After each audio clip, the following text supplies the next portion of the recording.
YSR pension కానుకను Anakapalli జిల్లా Yelamanchili MLA UV Ramanamurthy Raju మాజీ DCCB chairman you Sukumar Varma చేతుల మీదుగా పంపిణీ చేశారు.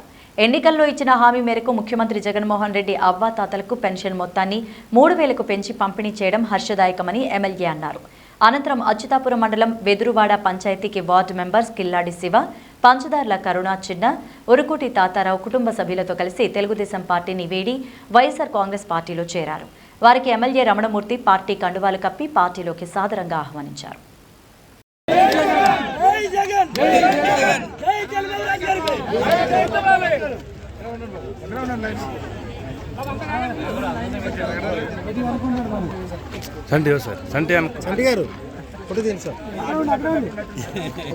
ఒకసారి అందరూ నిలబడమండి,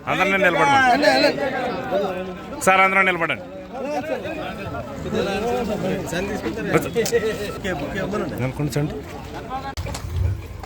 ఈ రోజు మన స్వతంత్రం మీ కాలంలో ఆనందంతో అడుగుతున్నాము. ఎందుకంటే ఎప్పటి నుంచో మీకు కూడా కొందరికి ఎక్కువ మంది ఉండదు, కానీ కొందరికి అనుమానం ఉంటుంది. ఈయన 3,000 అన్నాడు, 3,000 ఇస్తాడా అని. ఎందుకంటే జగన్మోహన్ రెడ్డి గారు చెప్పింది ఈ వాళ్ళకి ఒక్కటి కూడా వదిలిపెట్టకుండా 100% అన్ని కంప్లీట్ చేశారు.